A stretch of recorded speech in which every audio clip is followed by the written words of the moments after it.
Assalamu alaikum, dear students. How are you? I welcome you all once again. So today's topic is Manchester comes to India. Last lectures में हमने discuss किया था हिंदुस्तान के बारे में, ख़ास तौर पे हमने डिस्कस किया था पीरियड 1600 से लेकर 1750 तक, जब ब्रिटिश रूल अभी इस्टेब्लिश नहीं हुआ था, और किस तरह से इंडियन आर्टिजन्स, क्राफ्ट्समैन, वीवर्स या मर्चेंट्स, ट्रेडर्स, बैंकर्स एक ट्रेड में इन्वॉल्व थे, और किस तरह से उनका ट्रेड एक्सपेंड हो रहा था। यूरोप में उनकी चीज़ों की डिमांड बहुत ज़्यादा थी, इस वजह से वो अच्छा खासा कमा लेते थे। लेकिन जैसे जैसे इंग्लिश ईस्ट इंडिया कंपनी का रूल एस्टेब्लिश होता गया, वैसे वैसे पुरानी ट्रेडिंग पॉट सिटीज़ क्लोज़ होने लगी और नई बनने लगी, और ट्रेड शिफ्ट होने लगा अब नई सिटीज़ की तरफ। तो दूसरी ओर इंडियन मर्चेंट्स का जो मार्केट है वो लॉस हो गया। इंडियन वीवर्स को अब कंट्रोल किया जा रहा था, उनकी जो वर्किंग एक्टिविटीज़ है उन पे नज़र रखी जाती थी, क्वालिटी ऑफ कॉटन पे, क्वालिटी ऑफ क्लॉथ पे नज़र रखी जाती थी, कॉस्ट पे कंट्रोल किया गया, पेड सर्वेंट्स को अपॉइंट किया गया जिनको आपने नाम दिया गुमस्ताज। तो ये सब हमने डिस्कस किया। अब नई प्रॉब्लम जो वीवर्स या आर्टिजन्स फेस करने वाले थे वो हम देखेंगे मैनचेस्टर कम्स टू इंडिया। तो डियर स्टूडेंट्स, 1750s तक ब्रिटेन में किसी तरह की कोई इंडस्ट्री नहीं बनी थी, अगर बनी भी थी वो बहुत बहुत छोटी थी। तो 1750s के बाद जैसे जैसे ब्रिटेन में इंडस्ट्रीज़ बनती गई, वैसे वैसे ज़रूरत पड़ी रॉ मटेरियल्स की। तो ये रॉ मटेरियल अब लाएंगे कहाँ से? ओबेसली ये रॉ मटेरियल आएगा कॉलोनीज़ से, उन कंट्रीज से जो ये रॉ मटेरियल प्रोड्यूस करते हैं। तो हिंदुस्तान काफ़ी मशहूर था किस चीज़ के लिए? जूट प्रोड्यूस करने के लिए, कॉटन प्रोड्यूस करने के लिए, वूल प्रोड्यूस करने के लिए। तो अब ब्रिटेन को जो रॉ मटेरियल वहाँ पे चाहिए अपनी इंडस्ट्रीज़ के लिए, वो अब हिंदुस्तान एक्सपोर्ट करेगा। पहले क्या एक्सपोर्ट करते थे? ओबेसली हैंडमेड फिनिश्ड कॉटन टेक्सटाइल्स। अब क्या एक्सपोर्ट करेगा? सिर्फ रॉ मटेरियल। तो यहाँ आपको एक फिगर नज़र आएगी, देखिए गौर से इस फिगर को। इन 1811-12 pieces peace goods accounted for 33% of India's exports. By 1850-51 it was no more than 3%. पहले जो हिंदुस्तान की टेक्सटाइल्स की डिमांड थी वो काफ़ी ज़्यादा थी, इसलिए 1811-12 में 33% इंडिया के एक्सपोर्ट्स यही कॉटन टेक्सटाइल्स होते थे जो हाथों से बने हुए थे, तैयार हुआ करते थे। लेकिन 1850-51 में ये सिर्फ 3% रह गया। तो फिर क्या हुआ? ये तो डिक्लाइन होने लगा। अब इंडिया एक्सपोर्ट नहीं कर रहा है ज़्यादा कॉटन टेक्सटाइल्स, फिर क्या एक्सपोर्ट कर रहा है? ये एक्सपोर्ट कर रहा है रॉ कॉटन। ये रॉ कॉटन पहुंचता है शिप्स के ज़रिए कहाँ? Europe. Europe specially in Britain. Britain में इंडस्ट्रीज़ में कन्वर्ट किया जाता है कॉटन टेक्सटाइल्स में। अब वो कॉटन टेक्सटाइल्स वहाँ से निकल कर पहुँच जाती है वापस इंडिया। तो आप इसको टर्न देखिए कैसा। हिंदुस्तान से निकला रॉ कॉटन, पहुंच गया ब्रिटेन। ब्रिटेन में इंडस्ट्रीज़, फैक्ट्रीज, मिल्स में वो कन्वर्ट हो गया कपड़े में। कपड़ा पहुंच कर वापस आ गया हिंदुस्तान। पहले हिंदुस्तान क्या था? It was exporter of textiles. Now it became importer of textiles. At the same time, it became the major exporter of raw cotton. अब रॉ कॉटन हिंदुस्तान से जा रहा है और कन्वर्ट होकर वापस आ रहा है। तो इस तरह से इंडिया दो चीज़ें बन गई, द प्लेस ऑफ एक्सपोर्ट्स, और we can say exporter of raw material and importer of machine made textiles. तो खुद समझ सकते हैं, जब ये इंपोर्ट कर रहा है ये मशीन मेड टेक्सटाइल्स, तो अपने आप में एक मार्केट बन गया। तो क्लोज देखिए, close look, have a close look. देखिए कैसे पहले पूरा यूरोप हिंदुस्तान का मार्केट था, अब हिंदुस्तान खुद पूरे यूरोप का मार्केट बन गया। पहले हिंदुस्तान एक्सपोर्ट कर रहा था कॉटन टेक्सटाइल्स जो तैयार होती थी हिंदुस्तान में और पहुंच जाती थी मार्केट में। लेकिन अब उल्टा हो रहा है, अब यहाँ से सिर्फ रॉ मटेरियल जा रहा है, और इस तरह से जो फिनिश्ड टेक्सटाइल्स वहाँ से वापस आ रहे हैं वो हिंदुस्तान के लोग खरीद रहे हैं। अब आप कहेंगे खरीदते क्यों थे? ओबेसली हाथों से बनी हुई चीज़ महंगी होती है, मशीन से जो चीज़ें बनती थी वो सस्ती होती थी। तो जो लोग थे उन्होंने ज़्यादा प्रेफर किया मशीन मेड टेक्सटाइल्स, क्योंकि उनका प्राइस लो था as compare to the textiles which are produced by hands.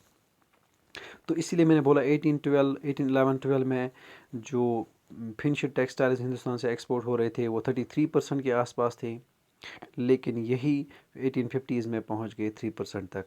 आप अंदाज़ा लगा सकते हैं 30% का ट्रेड ख़त्म हो गया।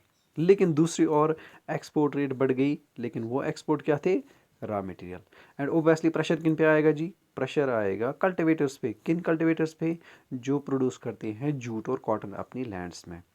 इसी वजह से आप कभी भी आप 8th स्टैंडर्ड की हिस्ट्री में आप पढ़ेंगे कि इसी पीरियड में वो नए सेटलमेंट्स इंट्रोड्यूस किए गए, और सेटलमेंट्स में उनको कहा गया कल्टिवेटर्स को एट लीस्ट ज़मीन के 3 हिस्सों पे, आपके पास जितनी ज़मीन है उसके 3 हिस्से कीजिए, तो 2 हिस्सों पे आप कल्टिवेट करेंगे सिर्फ कॉटन या जूट, जिसकी डिमांड मार्केट में थी। Why did this happen? What were it's implications? तो देखते हैं ऐसा क्या हुआ। तो डियर स्टूडेंट्स, कुछ फैक्टर्स मैं यहाँ पे बताना चाहूँगा जिसने हेल्प किया ब्रिटेन को हिंदुस्तान से ये सारा रॉ मटेरियल कलेक्ट करने में, या फिर ये सारा रॉ मटेरियल इंपोर्ट करने में। देखिए कैसे। पहले वहाँ बड़ी बड़ी इंडस्ट्रीज़ बनने लगी, जहाँ पे ख़ासतौर पे कॉटन टेक्सटाइल इंडस्ट्रीज़ थी, तो उनके लिए रॉ मटेरियल की ज़रूरत थी, वो इंडिया से लिया गया। दूसरा हेल्प था स्टीम पावर। अब आप कहेंगे स्टीम का यहाँ क्या काम? जी काम है। स्टीम इंजन्स की वजह से जो शिप्स थे, शिप्स वो उनकी कैपेसिटी बढ़ गई। याद रहे, स्टीम इंजन की वजह से शिप्स की कैपेसिटी बढ़ गई। अब ये तो उल्टा सवाल हो गया कि कैसे शिप्स की कैपेसिटी बढ़ गई। देखते हैं कैसे। पहले जो शिप्स बनते थे वो विंड्स के बिना पर चलते थे, यानी अगर ईस्ट से वेस्ट की तरफ विंड चल रही है तो शिप भी उसी हिसाब से चलेगा। अब वेस्ट से अगर ईस्ट की तरफ विंड जा रही है तो उसी हिसाब से शिप चलेगा। इस तरह से 6 महीने में एक शिप पहुंच जाता था, या हम कहेंगे 6 महीने लग जाते थे शिप को ईस्ट से वेस्ट और वेस्ट से ईस्ट पहुंचने में। अब ये विंड्स पे डिपेंड नहीं है, अब ये स्टीम पावर पे डिपेंड है। अब एक मोटर चल रहा है जिसकी वजह से हम शिप को कभी भी निकाल सकते हैं। अब हमें विंड्स का वेट नहीं करना है। अब शिप के हिस्सा शिप चलेगा, शिप चलेगा इस स्टीम पावर की वजह से, इस स्टीम इंजन की वजह से। तो अब कंट्रोल आ गया शिप, जिसको हम कहते हैं शिप का कंट्रोल अब इंसान के हाथों में आ गया। पहले विंड्स पे था, अब ये इंसान के हाथ में आ गया। दूसरा, पहले जो बोट्स या शिप्स बनाते थे वो उतने बड़े नहीं होते थे, उनकी जो कैरिंग कैपेसिटी थी वो ज़्यादा नहीं थी। अब जब शिप में ये स्टीम इंजन लग गया तो उसका साइज़ भी बढ़ गया। साइज़ बढ़ने के साथ साथ अब कैपेसिटी भी बढ़ गई। तो अब ये बहुत कुछ दूसरी कंट्री से ला सकते हैं या दूसरी कंट्रीज़ में ले जा सकते हैं। तो यू कैन अंडरस्टैंड, अगर रॉ कॉटन ले जाना है हिंदुस्तान से, उसके लिए छोटी नाव तो नहीं चलेगी, उसके लिए बड़ा शिप होना चाहिए। तो स्टीम शिप्स ने हेल्प किया। अब हिंदुस्तान से गैलन्स में जा रहे हैं क्या? रॉ मटेरियल, मोस्टली कॉटन और लेटर ऑन वुड, बाद में फिर आयरन। ये सारी चीज़ें हिंदुस्तान एक्सपोर्ट कर रहा है, लेकिन रॉ फॉर्म में। और आपको पता है रॉ मटेरियल का प्राइस कम होता है, और जब ये चीज़ बन जाती है उसका प्राइस ज़्यादा होता है। तो ईज़िली एक चीज़ होने लगा, हिंदुस्तान से बहुत सारा रॉ कॉटन एक्सपोर्ट होने लगा, और ब्रिटेन से वो फिनिश्ड गुड्स के बनकर, या हम कहेंगे कन्वर्ट होकर, फिनिश्ड गुड्स में कन्वर्ट होकर कॉटन टेक्सटाइल्स बनने के बाद आराम से इन्हीं शिप्स में वापस हिंदुस्तान पहुंच जाता था। तो बताइए वीवर्स का क्या होगा? वीवर्स जो पहले काम करते थे हिंदुस्तान में, उनका क्या होगा? ओबियसली उनका काम बंद। तो हिंदुस्तान की जो छोटी छोटी ये कॉटन इंडस्ट्रीज़ थी, ये कारखाने थे, ये फैमिली में छोटे छोटे जो यूनिट्स थे, ये बंद होने लगे। क्यों? अब इनके प्रोडक्ट्स कोई ख़रीदेगा नहीं, क्योंकि सारा कुछ बाहर से आ रहा है, सारी कॉटन टेक्सटाइल्स बाहर से आ रहे हैं। अब जो यहाँ पे प्रोड्यूस करें उनका कोई ख़रीदने वाला नहीं। तो अब हिंदुस्तान के साथ क्या हुआ? एक, यूरोपियन मार्केट बंद हो गया। दूसरा, इनका अपना हिंदुस्तानी मार्केट भी क्लोज हो गया। देखिए इम्पैक्ट, पहले सिर्फ यूरोपियन मार्केट बंद हुआ था, अब दूसरा इनका अपना इंडियन मार्केट भी बंद हो गया, जो अब यूरोपियंस के कंट्रोल में आ गया। You can see here, as cotton industries developed in England, industrial groups began worrying about imports from other countries. They pressurized the government to impose import duties on cotton textiles so that Manchester goods could sell in Britain without facing any competition from outside. At the same time, industrialists persuaded the English East India Company to sell British manufactures in Indian markets as well. Exports of British cotton goods increased dramatically in the early 19th century. At the end of the 18th century, there had been virtually no import of cotton piece goods into India. But by 1850s, cotton piece goods constituted over 31% of value of Indian exports, and by the 1870s this figure was over 50%. तो मैंने पहले ही कहा कि cotton textiles जो हिंदुस्तान से निकल रहे थे, अब उनका मार्केट नहीं है यूरोप में, तो वो डिक्लाइन होने लगी। लेकिन दूसरी ओर जो रॉ कॉटन था वो ज़्यादा होने लगा। अब हिंदुस्तान से रॉ मटेरियल निकल रहा है, यूरोप पहुंच के कन्वर्ट हो रहा है, यूरोप से निकल रहा है, वो फिनिश्ड गुड बन के पहुंच रहा है हिंदुस्तान के मार्केट में। अब हिंदुस्तान अपने आप में एक मार्केट बन गया। इंडिया के weavers, artisans, craftsman, bankers, traders, सब के सब अब इस ट्रेड से बाहर, यानी अब ये कोई बिज़नेस नहीं कर रहे हैं, क्योंकि इनके चीज़ों की किसी तरह की कोई डिमांड नहीं है, क्योंकि सस्ते दामों में इनको मिल रहा है फॉरेन या मैनचेस्टर, जिसको हम बोलते हैं मैनचेस्टर गुड्स। मैनचेस्टर एक इंडस्ट्रियल सिटी थी ब्रिटेन में, जहाँ पे सबसे पहले पहले इंडस्ट्रीज़ बनी, कॉटन इंडस्ट्रीज़। वहाँ से जो भी चीज़ आती थी that was called as made in Manchester, और we can say Manchester goods. आप मशीन मेड गुड्स भी कह सकते हैं।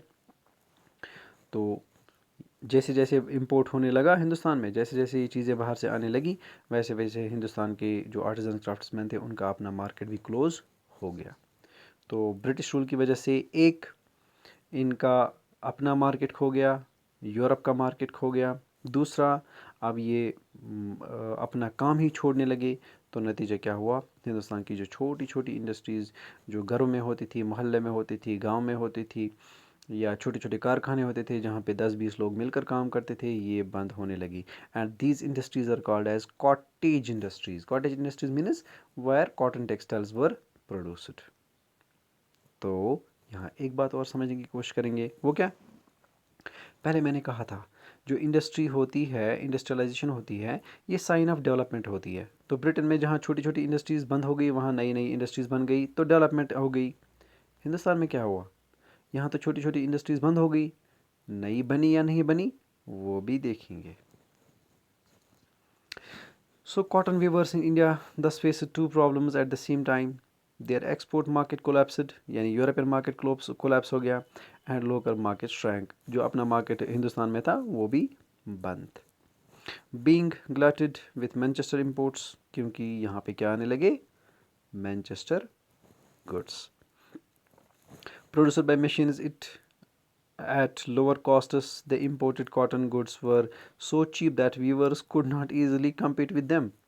By the 1850s, reports from most weaving regions of India narrated stories of decline and desolation. मैंने पहले ही कहा, जैसे जैसे बाहर से चीज़ें आने लगी, हिंदुस्तान के जो वीवर्स, आर्टिजन, क्राफ्ट्समैन थे, उनकी चीज़ें कोई ख़रीदता नहीं है, ना हिंदुस्तान में ना यूरोप में। क्यों? क्योंकि उनका प्राइस ज़्यादा था और बाहर से आने वाली चीज़ों का प्राइस काफ़ी लो था। अब यहाँ और एक बात क्लियर हो गई, जो लोग ये आर्टिजन क्राफ्ट्समैन का काम करते थे वो कल्टिवेटर्स क्यों बन गए? क्योंकि अब उन्हें कहा गया अब आप प्रोड्यूस कीजिए कॉटन, यानी अपने खेतों में आप प्रोड्यूस कीजिए कॉटन। अब कॉटन की डिमांड बढ़ गई, रॉ कॉटन की, जिसको ले जाया जाता था यूरोप।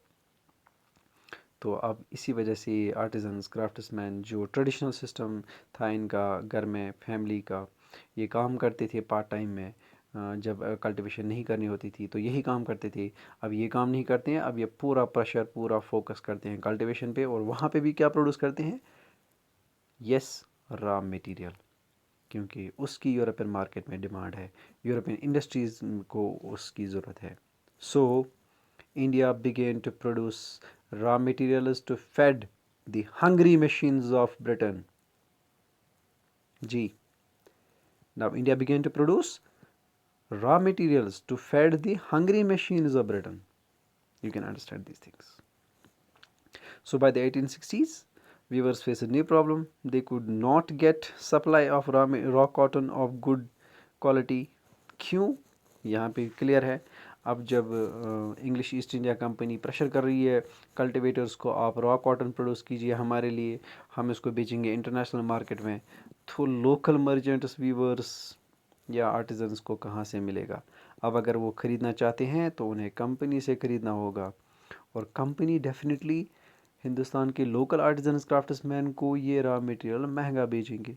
अब जब महंगा बेचेंगे तो चीज़ भी महंगी बनेगी, चीज़ महंगी बनेगी, उसे कोई ख़रीदेगा नहीं, तो नतीजा क्या हुआ? These local industries began to decline, these cottage industries began to decline, लेकिन नई कोई इंडस्ट्री डेवलप नहीं हो रही है अभी तक। तो कुछ और चीज़ जानने की कोशिश करेंगे। When the American Civil War broke out and the cotton supplies from US were cut off, Britain turned to India. As raw cotton exports from India increased, the price of raw cotton shot up. Weavers in India were starved of supplies and forced to buy raw cotton at the exorbitant rate prices. In this situation, weaving could not pay. Understand कर सकते हैं? देखिए dear students, American civil war, या हम यूँ कहेंगे American war of independence 1889 के आसपास, इसमें क्या हुआ? जो ब्रिटेन था, ब्रिटेन की कॉलोनी अमेरिका में भी थी। आपको याद होगा ब्रिटिश कॉलोनियलिज्म के बारे में, जो अमेरिका में भी था, या यूँ कहेंगे अमेरिका और इंडिया दोनों कॉलोनीज थी ब्रिटेन की।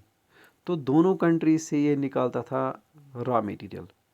कुछ रॉ मटेरियल हिंदुस्तान से जा रहा था, कुछ रॉ मटेरियल अमेरिका से जा रहा था। लेकिन अमेरिका में जब वॉर ऑफ इंडिपेंडेंस स्टार्ट हो गया अगेंस्ट ब्रिटिश रूल, वो आगे खड़े हो गए ब्रिटिश रूल को ख़त्म करने के लिए, तो वॉर की वजह से डिसरप्शन हो गई और इस वजह से कोई रॉ मटेरियल वो वहाँ से नहीं निकाल पाए, या यूँ कहेंगे वॉर के दौरान कोई भी रॉ मटेरियल अमेरिका से निकल कर ब्रिटेन नहीं पहुँच पाया। लेकिन रॉ मटेरियल की तो ज़रूरत है, कहाँ से लाएंगे? इंडिया से लाएंगे। तो पूरा प्रेशर किस पे? इंडिया पे। अब जितने भी लोग हिंदुस्तान में हैं, जितने भी कल्टिवेटर्स हिंदुस्तान में हैं, उनसे कहा जाता है कि आप जितना चाहे, जितना हो सकता है उतना ही कॉटन प्रोड्यूस कीजिए, जितना आप कर सकते हैं कीजिए। अब कल्टिवेटर्स बेचारे चाहते हैं कि चलो मार्केट में तो डिमांड है, पैसा भी कुछ बने मिलेगा, तो वो बेचारे ज़्यादा से ज़्यादा ज़मीन पे कल्टिवेशन कर रहे हैं। और कल्टिवेशन किस चीज़ की? कॉटन की। तो हिंदुस्तान के कल्टिवेटर्स अब फूड क्रॉप्स के बजाय कैश क्रॉप्स प्रोड्यूस कर रहे हैं, और ये कैश क्रॉप्स हम उसको बोलते हैं जो मार्केट के लिए प्रोड्यूस किया जाता है।